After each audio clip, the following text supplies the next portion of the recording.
정말 성공리에 잘 마치고 돌아왔습니다. 우리나라가 얼마나 좋은지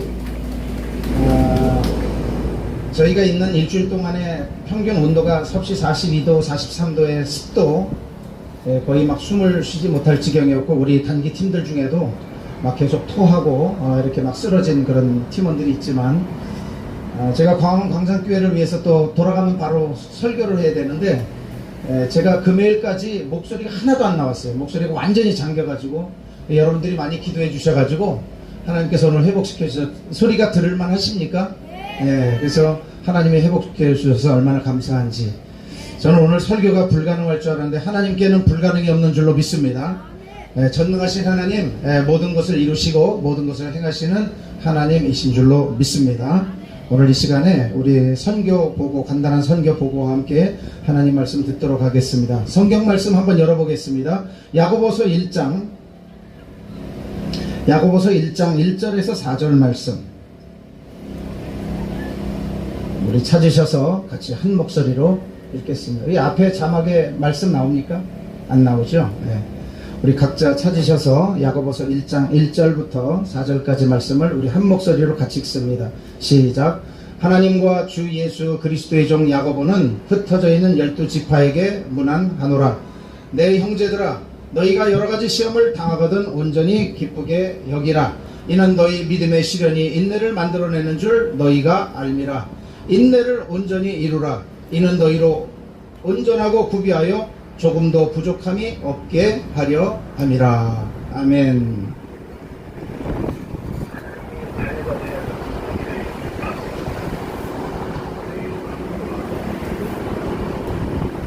우리 한번 저를 따라서 해보시겠습니다. 버티기 또 버티기. 설교 제목이 아주 재밌죠?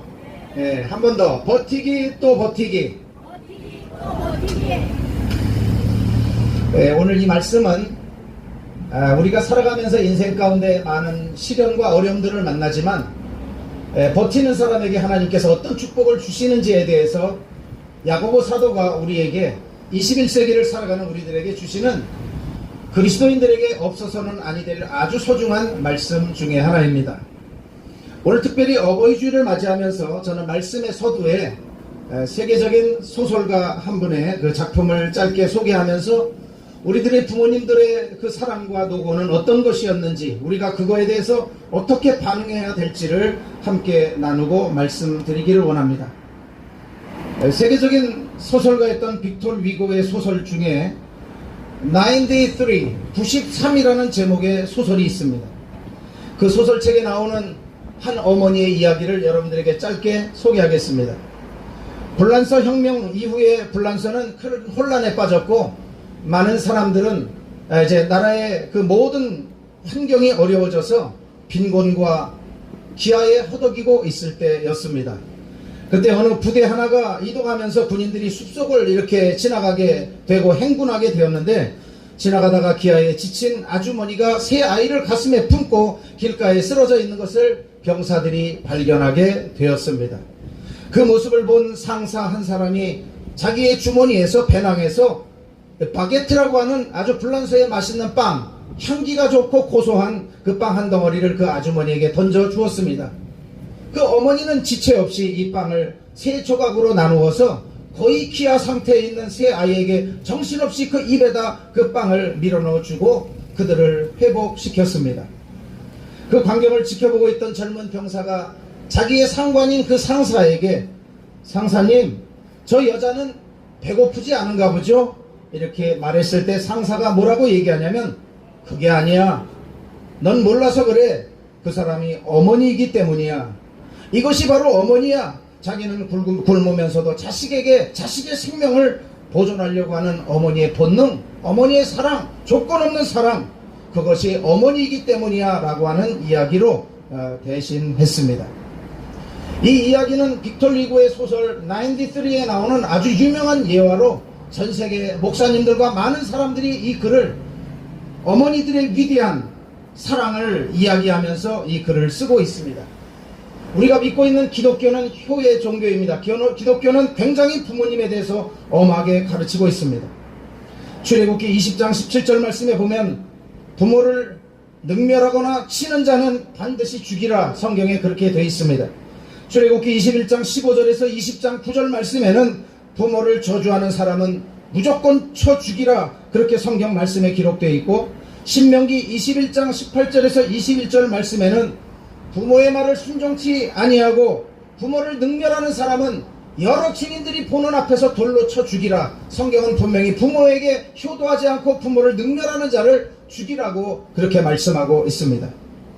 요새 우리 주변에 보면 부모님들을 불쌍히 여기는 자식들이 있어요. 그런데 대단히 잘못된 거예요. 부모님은 불쌍히 여겨야 할 대상이 아니라 성경은 부모님을 공경하라 그랬어요. 공경의 뜻은 뭐냐면 부모님을 높이고 부모님을 존경하고 부모님이 가지고 있는 모든 생각을 귀히 여기라고 하는 것이지 부모님을 불쌍히 여기라고 하는 것이 아닙니다. 그래서 우리는 부모님들을 한없이 높여야 합니다. 우리는 부모님들을 향한 사랑을 끊임없이 쏟아 부어야 합니다. 그리고 부모님께 온갖 공경을 우리는 다해야 하는 것입니다. 존경하고 그의 옳음을 인정하라고 성경은 오늘 우리들에게 계속 가르치고 있습니다. 여러분, 부모 공경하는 사람들의 삶이 어떻습니까? 정직하게 신앙생활 잘하고 자신의 혈기를 죽이고 거기에서 진정한 부모님이 기뻐하시는 효가 시작되는 것입니다. 성경은 우리에게 말합니다. 효도하면 가문이 장수하고 형통의 축복을 누리게 된다고 말씀합니다. 공경이 인격의 뿌리인 줄로 믿습니다.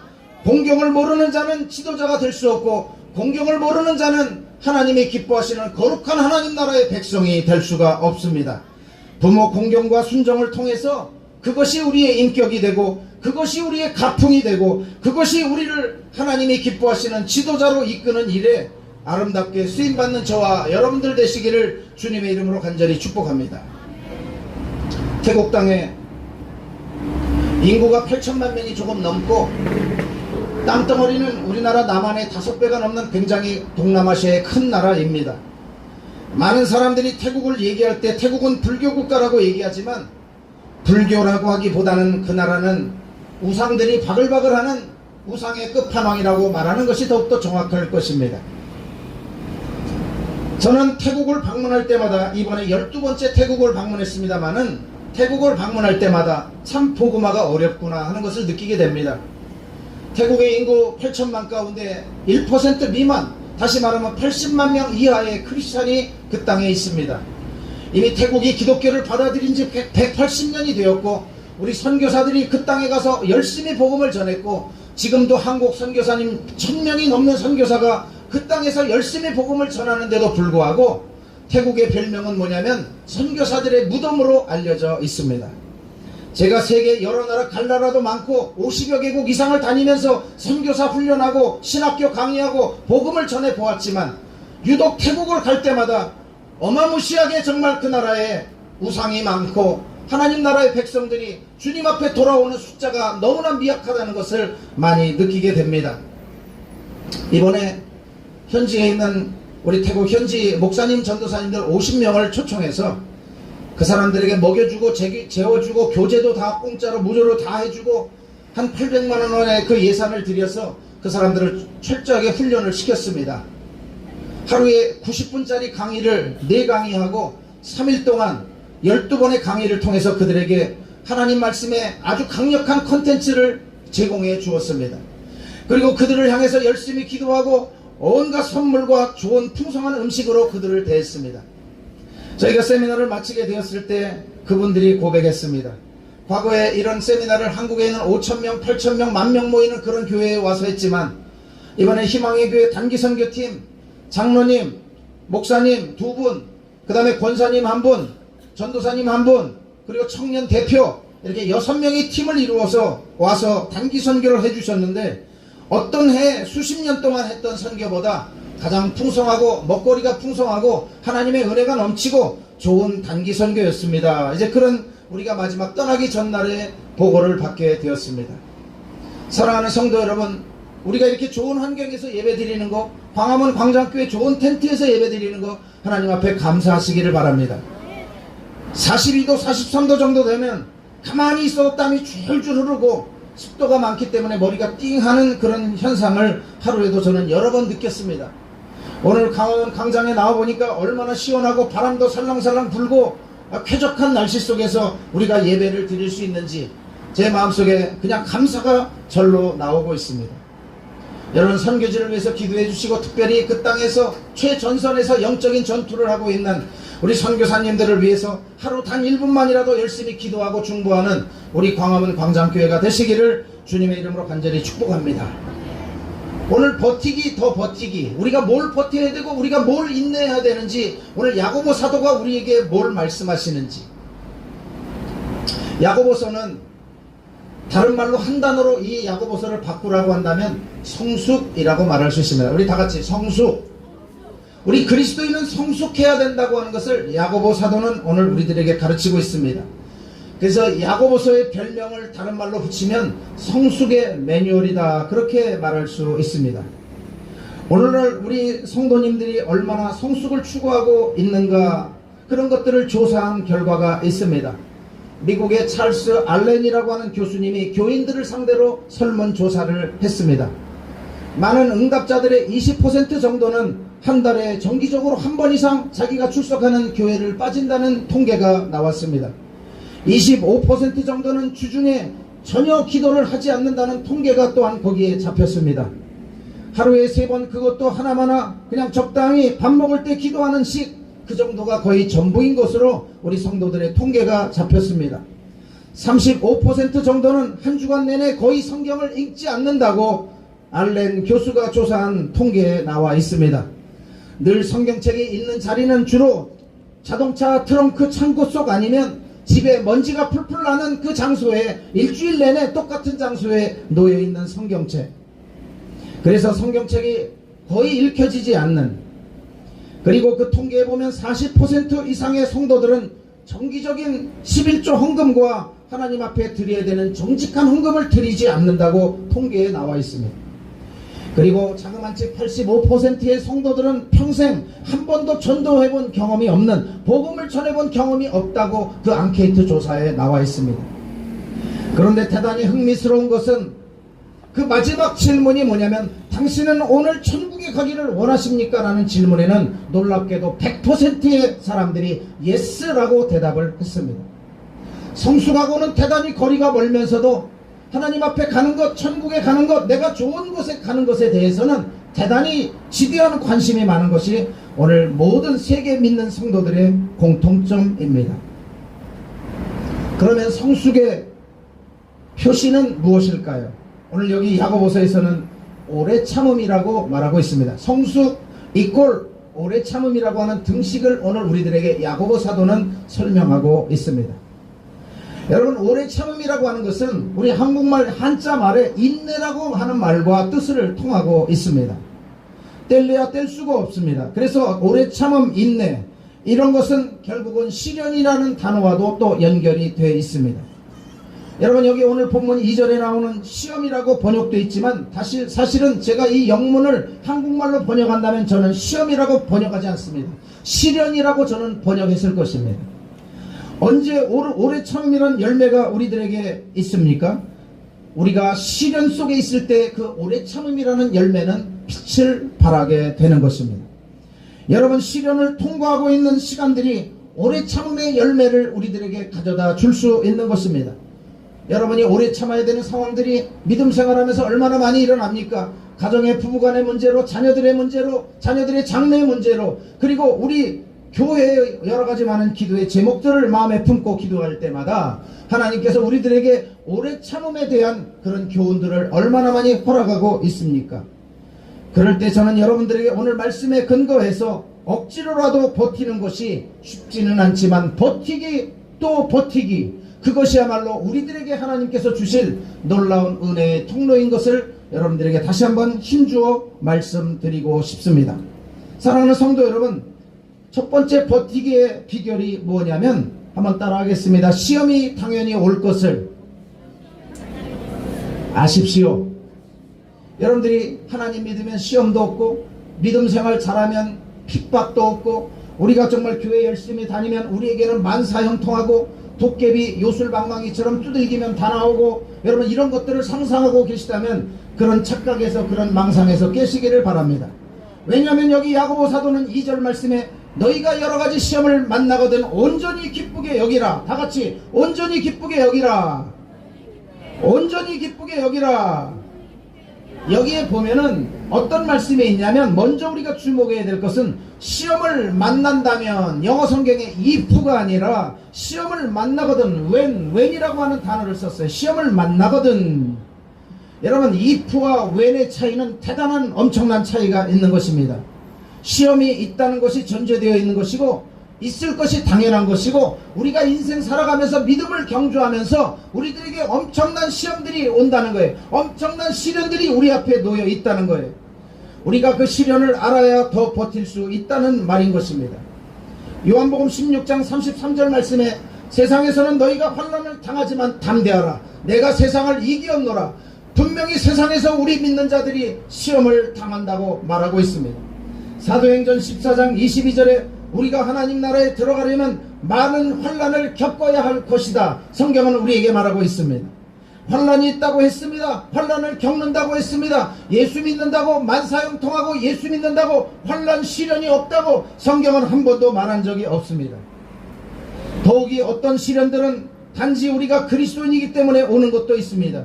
우리가 예수 믿기 때문에 오는 것도 있습니다. 사단이 우리를 대적하고 세상이 우리를 압박할 때가 있습니다. 성경은 말씀하고 있습니다. 베드로전서 4장 12절 말씀에, 너희를 시련하려고 오는 불시험을 이상히 여기지 말라. 시련은 반드시 있고 그 불시험을 너희가 이상히 여기지 말라. 불시험 어떤 겁니까? 어려운 겁니다. 견디기 힘든 겁니다. 여러분, 불타는 그 불 속에 여러분의 생생한 오른손 하나를 집어넣는다는 것을 한번 상상해 보십시오. 그 뜨거움과 그 화상과 그 고통을 한번 생각해 보십시오. 그러나 시험과 문제는 피할 수 없다는 것을 오늘 성경은 우리들에게 말하고 있습니다. 우리 한번 따라해 보실까요? 여러 가지 시험이 여러분들 매일매일 삶 속에 하나님께서 여러분들의 믿음을 연단하고 다듬기 위해서 여러 가지 시험들을 허락해 주실 것입니다. 그래서 그 시련이 여러 가지라고 오늘 본문 2절은 말하고 있습니다. 건강이 안 좋은 시련도 있고, 가정 경제가 왠지 꼬여서 경제가 풀리지 않는 그런 시련도 있고, 나를 힘들게 하는 사람이 내 옆에 가까이 내 가족 가운데 있어서 그로 인해서 받는 스트레스와 시련도 있게 될 것입니다. 또 전에는 전혀 경험해보지 못한 새로운 시련도 여러분에게 계속해서 새로운 것들이 다가오게 될 것입니다. 여러 가지 시험이 있다는 사실을 우리가 반드시 알라고 성경은, 하나님 말씀은 오늘 우리들에게 촉구하고 있습니다. 우리는 여러 가지 이런 시험들을 어떤 것 하나도 예측할 수가 없는 것입니다. 한번 다시 따라해 보겠습니다. 시험은 계속 옵니다. 시험은 계속해서 옵니다. 한번 시험이 끝났다고 방심하지 마시기 바랍니다. 한번 시험이 끝났다고 시험이 다시 없을 거라고 여러분 자만하지 마시기 바랍니다. 우리들에게 시험은 계속해서 몰려올 것입니다. 피할 수도 없고 예측할 수도 없고, 우리를 암울하게 하고 우리를 너무 힘들게 하는 그런 시험들이 우리 앞에 계속 큰 봉우리처럼 다가오게 될 것입니다. 그래서 성경은 오늘 우리들에게 여러 가지 시험을 만나거든 그렇게 말씀하고 있습니다. 여기서 만나는 것은 이례적인 만남이 아니라 반복적인 만남, 반복적인 시련이 오늘 우리들에게 계속된다는 것을 말씀하고 있습니다. 시험을 계속 만난다는 것, 여러분 얼마나 끔찍합니까? 여러분이 죽을 뻔한 위험 속에서 하나님 앞에 구원받았을 때 그 죽을 뻔한 위기의 그 시련이 얼마나 끔찍했었습니까? 저는 7살 때 3도 화상을 입어서 의사와 모든 의료계에서 저의 회복은 불가능하다고 저에게 사망 선고를 내린 적이 있습니다. 얼마나 끔찍한 시련인지 모릅니다. 우리 온 가족은 식음을 전폐하고 금식기도 하면서 하나님 앞에 간구했을 때, 일주일이 되었을 때 계속 피가 흐르는 저의 그 화상 부위에서, 고름과 진물이 흐르는 저의 그 화상 부위에서 새로운 딱지가 지고 새로운 새살이 돋아서 저는 오늘 여러분 앞에 이렇게 아름다운 모습으로 서 있게 된 것입니다. 반복적인 시련이 우리에게 다가오지만 그런 시련 속에서 우리는 기도하면서 그 시련을 돌파해 나갔습니다. 왜 계속 그 시련은 우리에게 와야 할까요? 한 번의 인내가 만들어지지 않기 때문에 하나님은 그 시련을 통해서 우리들을 만드시는 것입니다. 어느 날 갑자기 인내의 화신이 되는 것은 없습니다.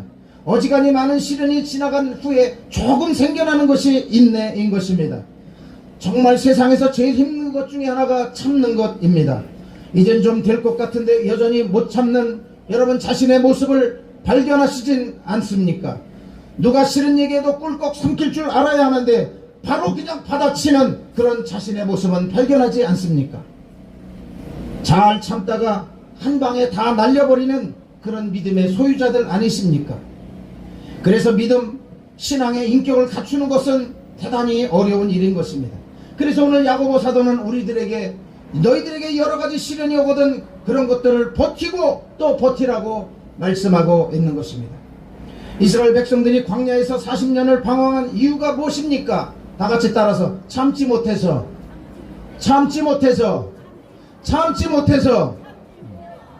어떤 성도님들은 그렇게 얘기하죠. 아, 목사님, 제가 여기까지는 참았는데 지금부터는 도저히 못 참습니다. 그럼 그건 못 참은 거예요. 내가 지금부터는 도저히 못 참습니다. 그 사람은 이제까지 허참은 거예요. 그건 참은 게 아니에요. 그건 이미 거기가 실패예요. 그 사람이 가장 실패하는 현장이 그거예요. 평상시에는 온갖 좋은 얘기 다 하고 온갖 사람한테 감언이설 다 하고 온갖 칭찬을 다 하고, 근데 그 결정적인 순간을 이기지 못해요. 그건 이기지 못하는 거예요. 그건 참지 못하는 거예요. 이스라엘 백성들이 참지 못하니까 그 입에서 튀쳐나가는 단어가 뭐예요? 원망, 불평, 비방, 상대방을 비평하고, 그 못 참는 때가, 그 때가 겹겹이 껴가지고 그 때가 빠지는데 몇 년 걸리는 줄 아셨어요? 40년 걸렸어요. 못 참는 때, 그 참지 못하는 혈기, 그 뱉어야만 속이 풀리는 그 혈기, 그거 몸에서 빠져나가는데 이스라엘 백성들 몇 년 걸렸어요? 그 치료받는데 몇 년 걸렸어요? 그 회복되는데 몇 년 걸렸어요? 4년이 아니에요. 40년 걸렸어요. 40년. 광야에서 뱅뱅 돌고 매일 다람쥐 쳇바퀴 그 자리 뱅뱅 돌고 계속 못 참으니까 하나님께서 자꾸 반복해서 교육을, 훈련을 시키시는 것입니다. 이런 의미에서 시험은 여러분들에게 계속 올 것입니다. 시련은 여러분들에게 계속될 것입니다. 성경은 그래서 그것을 알라고 말씀하고 있는 것입니다. 그래야 그나마 우리는 버티고 또 버틸 것입니다. 한 번 더 따라서 버티기 또 버티기. 오늘도 여러분들은 여기까지 튀쳐나오는 여러분의 혈기를 누르시면서 버티고 또 버티시기를 바랍니다. 그 한 번에 버티는 그 버팀이 연속될 때 하나님께서 여러분들을 이 시대의 위대한 하나님 나라의 지도자들로 이 땅 가운데 세우시고 연약한 지체들을 여러분들에게 맡겨주실 것입니다. 두 번째 버티기의 비결은 한번 따라하겠습니다. 모든 시험들을 하나님의 의도와 목적에서 보십시오. 여러분들에게 어떤 시련이 딱 찾아왔으면 이 시련이 왜 왔을까? 나 하나님 잘 믿었는데, 나 열심히 기도했는데, 나 열심히 헌신했는데, 나 열심히 순종했는데, 나 사람들과 함께 사이좋게 지냈는데, 나 누구하고 싸우지 않았는데 이 시련이 내게 왜 왔을까? 여러분, 시험들이 내게 왔을 때 거기에 하나님의 의도와 목적을 가지고 바라보는 훈련을 잘 하시기를 바랍니다. 그래서 2절 말씀에 놀랍게 시험을 만나거든 어떻게 여기라? 기쁘게 여기라, 이렇게 말했습니다. 왜냐하면 이것은 사단 마귀가 주는 것이 아니라 하나님이 나의 인격을 다듬기 위해서 나에게 주시는 것이기 때문에 기뻐하는 것입니다. 저도 성격이 급하고 다혈질이고 불같은 성격의 사람이기 때문에 제가 40대 목회할 때는 교회 안에 순종하지 아니하고 하나님 말씀대로 살지 않고 그런 집사님 있으면 제가 화장실에 조용히 불러서 그냥 무릎 꿇치고 막 그랬어요. 그런데 그때는 속이 참 시원하더라고요. 근데 그 집사님이 교회도 안 나오고 나중에 동네 돌아다니면서 뭐라고 하는 줄 아세요? 야, 박 목사 저 새끼 깡패야 저거, 저 양아치야. 그 동네에서 목회가 안 되더라고요. 제가 그때 배웠잖아요. 지금은 다시는 욕 안 합니다. 성도들에게 욕 안 합니다. 그리고 비인격적으로 대하지 않습니다. 하나님이 그때 가르쳐 주신 거예요. 그래서 다 용서해주고 다 안아주고 다 기다려줘요. 근데 정작 제가 안 하니까 누가 손대는 줄 아세요? 하나님이 손을 봐주시는 거야. 하나님은 오래 안 참으세요. 어떤 성도 다니면서 그 입으로 막 지도자를 욕하고 비방하고 뒤에 가서 지도자 욕하고 혀암에 딱 걸리게 만들어가지고 음식도 못 삼키게 만들고 체명도 못 살고 그냥 40대 50대 그냥 데려가시고, 제가 이런 거 오늘 밤새 간증할 수도 있어요. 여러분, 하나님이 하시기 때문에 우리가 그런 거 관여할 필요가 없어요. 우리가 시련을 딱 만나면 하나님이 지금도 나를 손보시는구나, 나를 훈련하시는구나, 나를 다듬으시구나, 하나님의 의도와 목적에서 바라보시기를 바랍니다. 여기 그런 그런 시련을 만나면 온전히 기쁘게 여기라. 여기라라는 단어는 원래 이게 회계 용어예요. 어카운트 용어예요. 평가하라, 그런 얘기예요. 너희들이 시련을 당할 때 그런 것들을 하나님의 상식에서, 하나님의 생각에서 너희들이 한번 평가해봐라, 그런 뜻이 그 안에 담겨져 있는 거예요. 그런데 우리는 시련을 당할 때 항상 내 생각, 내 주장대로 그런 것들을 평가하기 때문에 문제들이 일어나는 거예요. 문제들이 생겨나는 거예요. 하나님의 의도와 목적을 잊지 못하기 때문에, 나를 이 땅에 보내시고 나를 통해서 일하시는 하나님의 계획을 바라보지 못하기 때문에 매일 허탕치는 거예요. 40년 50년 자랑하지만 믿음 40년 50년 가지고 되는 게 아니에요. 한순간에도 거듭날 수 있고, 한순간에도 쓰임받을 수 있고, 40년 50년 한순간에 망하는 수도 있는 거예요. 시련을 만나거든 하나님의 의도와 목적이 무엇인지를 발견하고 잘 버티시는 우리 광화문 광장교회 성도님들 되시기를 주님의 이름으로 간절히 축복합니다. 여러분, 시험과 문제는 피할 수 없다고 분명히 그랬어요. 시험과 문제는 여러 가지이고 예측 불허라고 말하고 있어요. 그러나 중요한 것이 있어요. 이 문제와 시험에는 뭐가 있어요? 다 같이 하나님의 목적, 하나님의 목적, 하나님의 목적. 하나님의 목적은 너무나 분명한 거예요. 그래서 시련이 딱 오면 여러분들이 알아차려야 돼요. 오, 여기 하나님의 목적이 담겨져 있구나. 오, 나의 부족한 인격을 다듬고자 하는 하나님의 사랑이 담겨져 있구나. 오, 우리 자녀들 형편없는 믿음, 하나님이 이번에 손 좀 보시겠구나. 우리 가정을 하나님이 포기하지 않으셨구나. 하나님 앞에 그런 여러분들이 정말 감사하는 마음들을 가지고 하나님의 시련을 바라볼 수 있는 그런 시야가 있으시기를 주님의 이름으로 간절히 축복합니다. 여러분, 시험과 문제 가운데서 하나님의 목적과 의도가 무엇인지 발견할 수 있다면 우리는 그리스도인 중에 대단히 성숙한 그리스도인들이 된 것입니다. 우리의 수준은 대학으로 말하면 서울대학 수준에 우리는 이르러 있는 것입니다. 내 삶을 향하신 하나님의 뜻을 깨닫기만 하면 이 세상에 못 견딜 시험은, 못 견딜 시련은 한 가지도 없는 것입니다. 깨닫게 되니까 그 시련들을 우리는 기쁘게 여기며 버티고 또 버틸 수가 있는 것입니다. 저는 오늘 버티는 두 가지 중요한 비결을 함께 여러분과 나누었습니다. 첫 번째는 시험은 불가피하다는 것, 여러 가지 시험은 우리에게 계속된다는 것, 이것을 우리가 먼저 인식해야 되고, 두 번째는 모든 시험에는 하나님의 의도와 목적이 담겨져 있다는 것을 우리가 반드시 알아야 될 것입니다. 알아도 참기 힘든 시험인데, 여러분, 우리가 잘 알지 못하는 시험을 우리가 어떻게 이길 수 있습니까? 그러나 그 시험에는 하나님의 의도하신 목적이 있다는 것을 알았으니 이제 버틸 수 있어요, 없어요? 버티기가 쉬워요, 어려워요? 해답을 알았으니 얼마나 쉬워요? 우리는 다 견디고 버틸 수 있습니다. 이렇게 알아도 시험은 견디기가 힘든 것입니다. 우리의 인생은 그렇게 쉬운 일들이 아닙니다.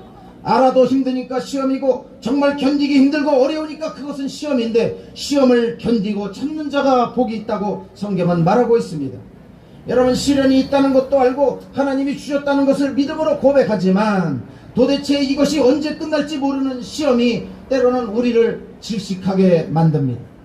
역시 그래도 우리가 해야 할 일이 무엇입니까? 그저 버티는 것입니다. 우리들의 가장 연약한 특징은 못 참는 것이 우리들의 특징입니다. 참아야 되는 환경에서 우리는 끊임없이 거기를 튀어나가려고 하고, 우리는 거기서 벗어나려고 하는 것입니다. 조금만 마음에 안 들면 그 자리를 박차고 떠나는 것이 문제인 것입니다. 사명자들은 태도가 달라야 하는 것입니다.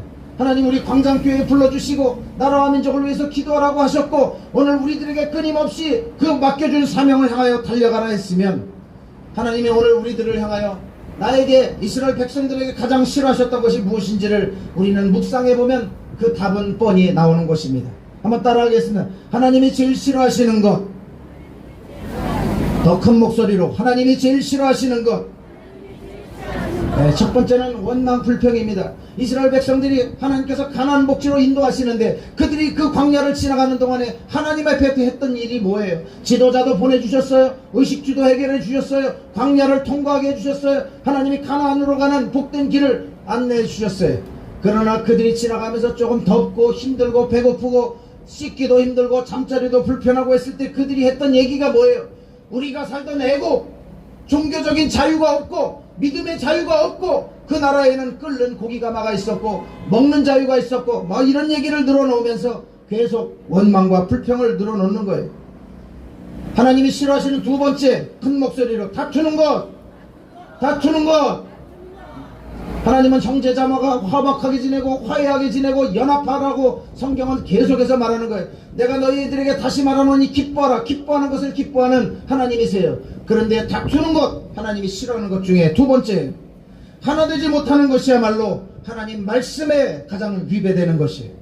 여러분, 내 마음속에 예수님께서 어떤 것이 살인이라고 산상수훈에서 말씀하셨어요? 형제 자매를 미워하고 내 마음속에 욕하고 나가라 하는 자마다 하나님 나라에서 살인의 죄를 지은 것이라고 분명히 말하고 있어요.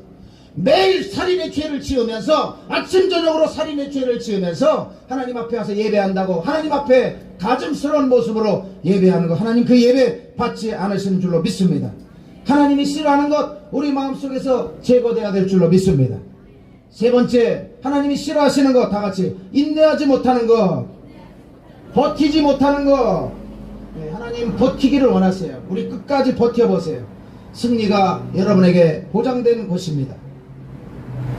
여러분, 야고보 서신을 받은 1세기의 독자들은 무엇을 참아야 됐을까요? 그들은 예수 믿는 것 때문에, 하나님 믿는 것 때문에 1세기의 많은 성도들은 핍박을 받아야 됐어요.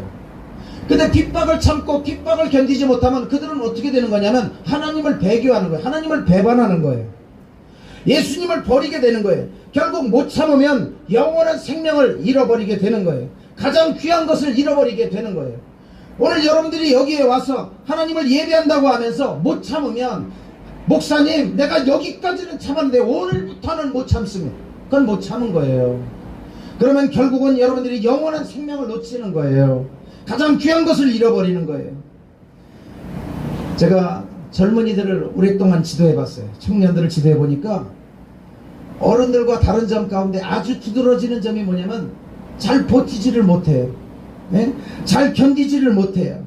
이 직장에서 저 직장으로 너무 쉽게 옮겨 다니고요. 여기 뭐가 마음에 안 들으면 그냥 당장 집어치우고 저쪽으로 가고요. 견디지를 못해요. 하루 이틀도 견디지를 못해요. 저 꼴 보기 싫어서, 저 인간 보기 싫어서 그냥 저 똥이 더러워서 막 똥을 피했는데 저기 가니까 거기는 막 더 큰 똥이 막 있고 막 똥덩어리가 막 둥둥 떠다니고 똥을 피할 수가 없어요. 자신의 눈으로 바라보는 게 똥이기 때문에 그 눈이 바뀌기 전에는 어디 가도 똥밖에 보이는 게 없어요. 내 눈이 아름답게 바뀌면 세상 사람들이, 세상이 다 아름답게 보이는 거예요. 내 눈이 저 사람이 하는 모든 일들이 아름답게 보이면 내 인격이 하나님 앞에서 아름답게 버티기를 통해서, 훈련을 통해서 하나님이 쓰시기에 합당한 존재가 되면 세상에 더럽고 추한 사람이 한 사람도 없어요. 다 아름답게 보이는 것이에요. 저는 인도에서 선교사로 있을 때 얼마나 더운 나라예요. 섭씨 막 50도 52도 정도도 올라갔는데 하루 종일 땀나잖아요. 옆에 가면 제대로 씻지 않아서, 그리고 어떤 사람 막 살 썩는 냄새가, 몸에 막 부스럼들, 이런 종기들이 제대로 치료도 안 하고 막 더운 날씨에 막 땀나고 거기에 막 파리가 와서 막 또 알 까고 막 이래가지고 막 썩는 냄새. 그런 사역지에 갈 때마다 치료해주고 밴드 붙여주고 기도해주고. 근데 제가 뭐에 약해요? 냄새에 너무 약해요. 냄새. 하나님, 제가 견디는 것도 한계가 있지. 저는 막 어제 먹은 음식이 막 거꾸로 다 솟구칩니다. 막 역한 냄새 때문에 견딜 수가 없습니다. 막 기도했어요. 하나님 앞에. 하나님, 오늘도 저 텐트 속에, 천막 속에 제가 들어가서 그 많은 수십 명의 사람들 다 끌어안아주고 다 치료해주고 소독해주고 그리고 다 일일이 기도해주고 이렇게 해야 되는데, 하나님 좀 제 코를 어떻게 좀 해주십시오. 코를 없애버리든지 막 막아버리든지. 이거 너무나 큰 간증이에요. 매일 그렇게 저를 역하게 하고 힘들게 했던 그날은 제가 고개를 숙여 90도의 자세로 기어서 그 텐트 속을 걸어 들어갔는데 너무나 향기로운 냄새가 나는 거예요. 거기 분명히 지금 살이 막 썩고 있는, 거의 시체에 해당되는 그런 환자들이 여기저기 누워 있는데 막 너무 향기가 나는 거예요.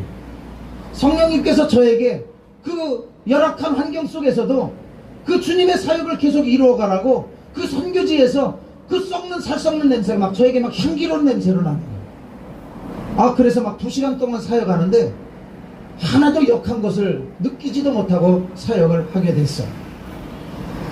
여러분, 우리가 하나님께서 우리에게 어떤 현장 속에서 어려운 시련을 주시게 될 때 우리가 그것을 잘 버티고 견디게 되면 시간이 지나간 후에 하나님께서 그 일들을 통해서 우리에게 더 좋은 것들을 선사하시는 하나님이신 줄로 믿습니다. 어떤 사업을 좀 크게 해보겠다고 막 은행에 융자도 내고 돈 준비를 다 하고 막 부동산을 만나서 좋은 장소, 몫이 좋은 데를 다 마련했는데 사업을 시작해놓고는 막 이랬다 저 이랬다가 막 한 달을 일하고 두 달 저 일하고 뭐 한 달은 또 외국에 갔다 오고 막 정신이 없이 막 돌아다니고 그렇게 해보세요. 그 사람 사업 잘 될까요? 안 될까요? 그러면 안 되는 게 뻔한 거예요. 그건 잘 될 리가 없어. 잘 돼도 그게 비정상이에요. 우리가 뭐 좀 하면 진드감치 인내하면서 버티면서 한번 해보겠습니다. 우리 장로님처럼 주님 오시는 그날까지 우리 조국 대한민국의 보수와 이 나라 위정자들이 바로 설 때까지 우리가 이 광장에서 아스팔트 바닥에서 하나님께서 기도하는 사명 주셨으니 예배하는 사명 주셨으니 한번 해봅시다. 버티기 또 버티기 한번 해봅시다. 적어도 10년 20년 해봐야 승부 나는 거 아닙니까? 뭐 그냥 6개월도 안 해보고 1년도 안 해보고. 그래서 사실은 저도 전도사 목사 오늘날까지 43년 동안 한 길 쭉 걸어왔어요. 오래전에 제가 그 씨름 하는 경기를 이렇게 중계방송하는 걸 봤는데 씨름을 중계하는 중에 해설자가 그렇게 얘기를 하더라고요. 와, 지금 아무개 선수를 보시기 바랍니다. 그 뚝심이 얼마나 대단합니까? 잘 버티고 있습니다. 이런 얘기하는데 버티고 있는 중에 보니까 상대방이 그냥 쓰러지더라고요. 밀어치기로 했는데 막 오랫동안 버티다가 꽉 밀으니까 상대방이 스스로 지쳐서 그냥 힘없이 쓰러지더라고요. 여러분, 교회도 여러분의 사업도 여러분의 개인의 가정도 다 마찬가지입니다. 버티는 자가 좋은 날을 보게 될 것입니다. 교회에 보면 목사님들도 다 부족한 면이 있습니다. 교회들도 다 부족한 것들이 있습니다. 그래도 가만히 보면 한두 가지 강점은 다 가지고 있습니다. 하나님은 그것들을 귀히 보시고 불쌍히 여기시기 때문에 오늘날까지 그 교회를 사용하시고 오늘날까지 그 종들을 사용하고 계시는 것입니다.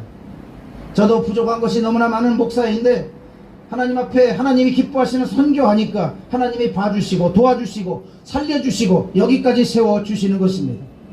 교회가 좀 부족해도 목사가 좀 부족해도 엉덩이가 무겁게 여러분들이 자기의 사명의 자리를 지키시고 버티다 보면 더 좋은 날이 오게 될 줄로 믿습니다.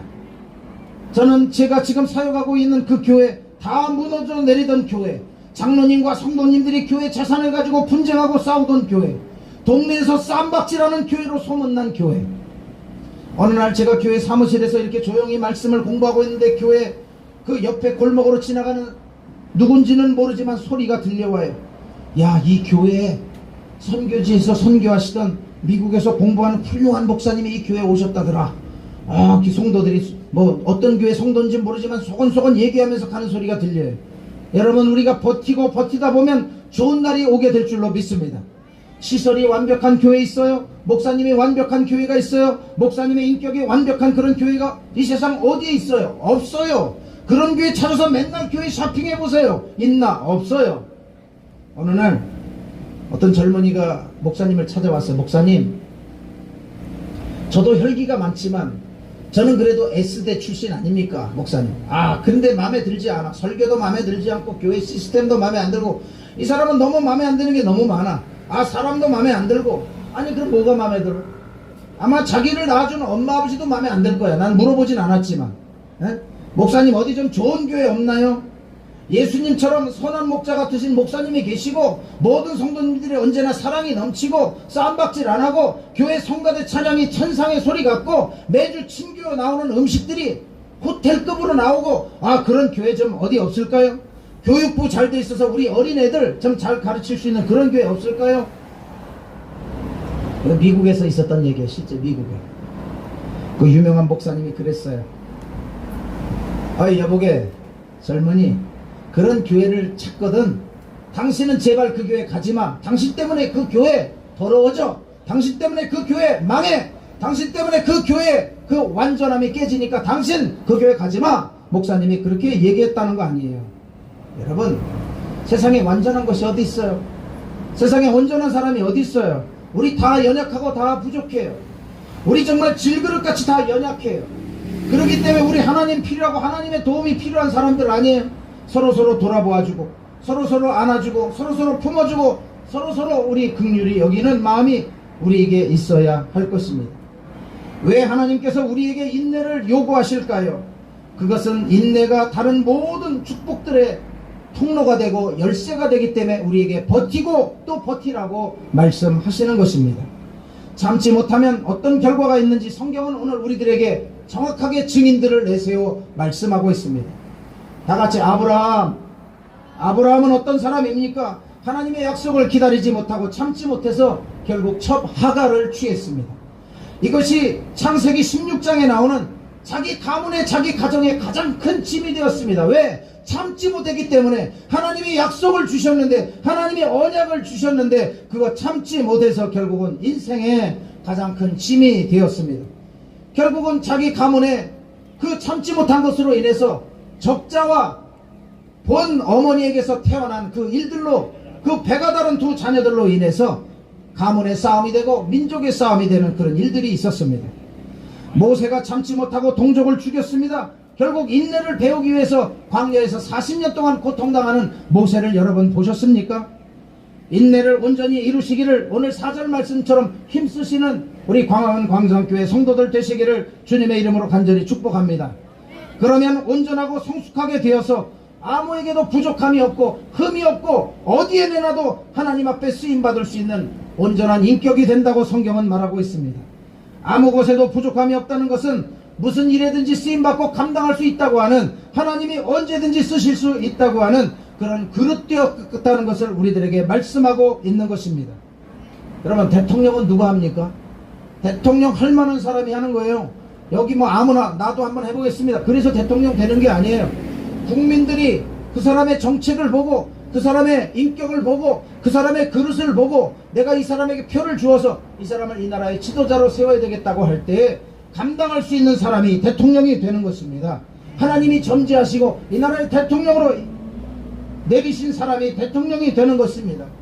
이 나라의 윤석열 대통령 사람이 세운 것이 아니라 하나님께서 세운 줄로 믿습니다.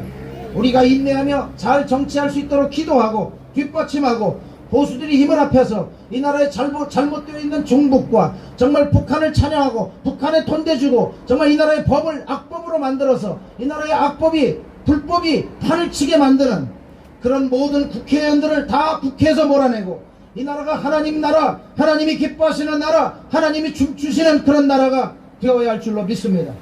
그 일들을 위해서 오늘도 버티고 또 버티면서 광화문 광장교회 예배를 우리는 하나님 앞에 지속해서 올려드려야 할 것입니다. 여러분, 결국 인내할 줄 아는 자가 최고의 성공자가 된다고 오늘 야고보 사도는 말하고 있습니다.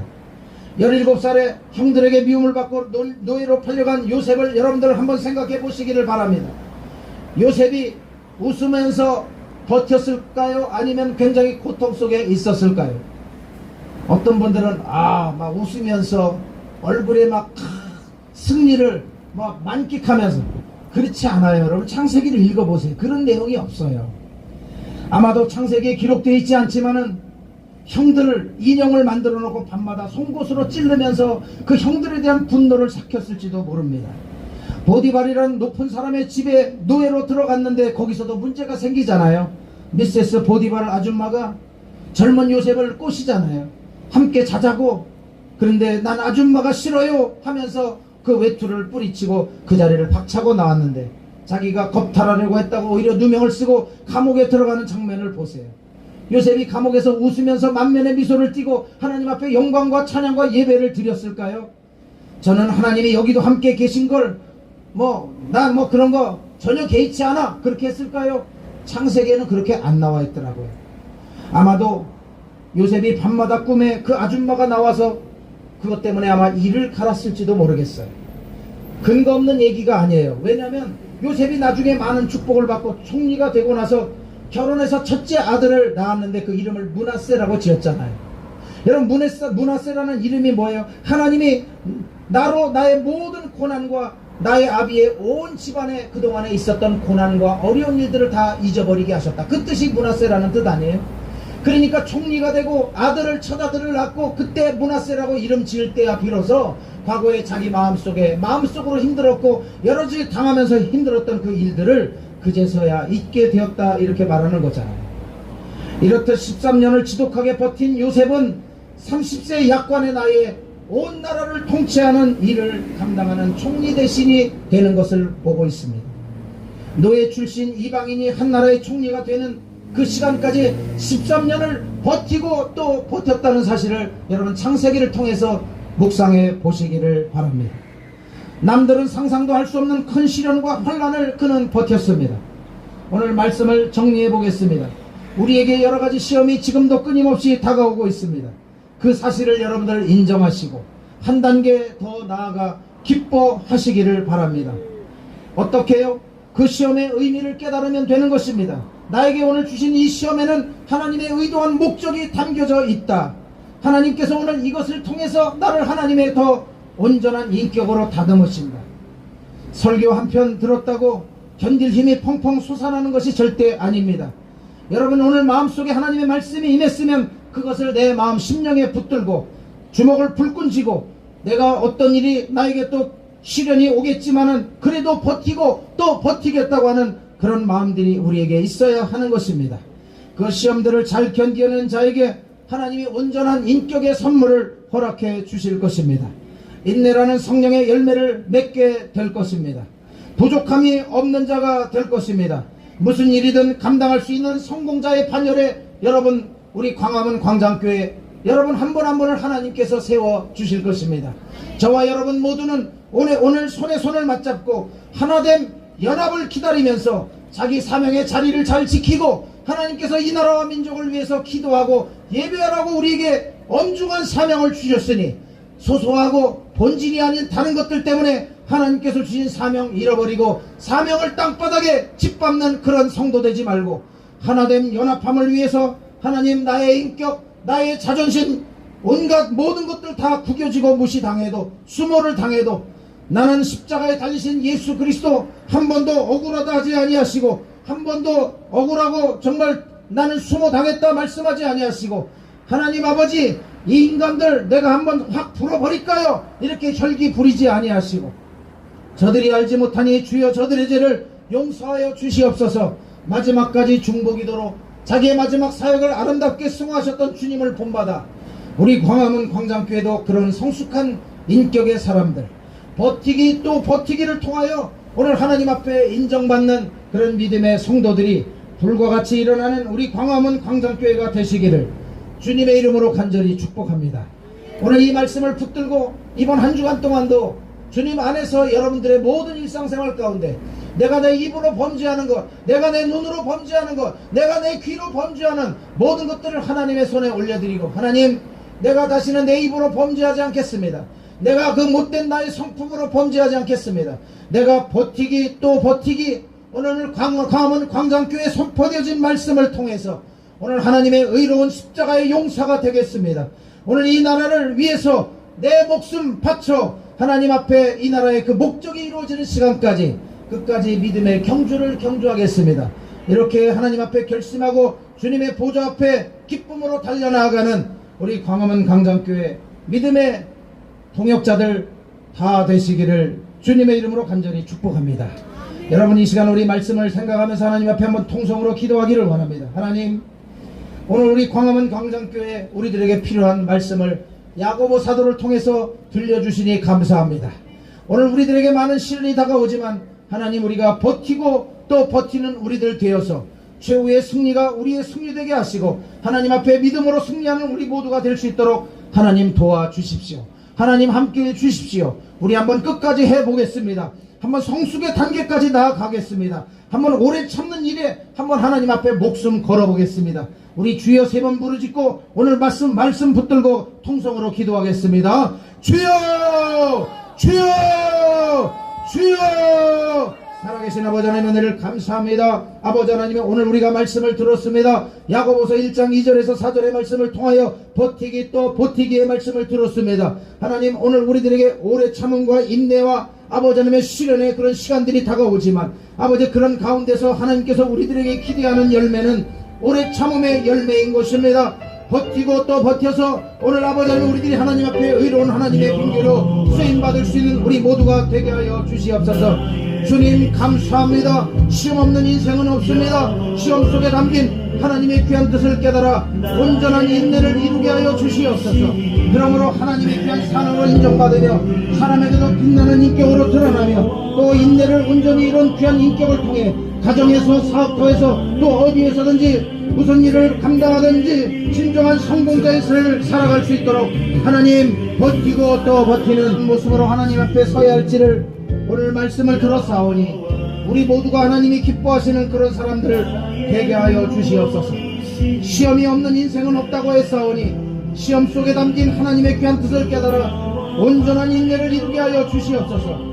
그러므로 하나님의 귀한 사람으로 인정받으며 사람에게도 빛나는 인격으로 드러나며 또 인내를 온전히 이룬 귀한 인격을 통해서 가정에서 사업터에서 또 어디에 있든지 무슨 일을 감당할 수 있는 진정한 성공자의 삶을 살아가는 우리 광화문 광장교회 모든 성도님들 되게 하여 주시옵소서. 함께 하실 하나님을 찬양합니다. 하나님 한 분만을 높여 드립니다. 우리 주 예수 그리스도의 존귀하신 이름으로 간절히 축복하며 기도하옵나이다. 아멘.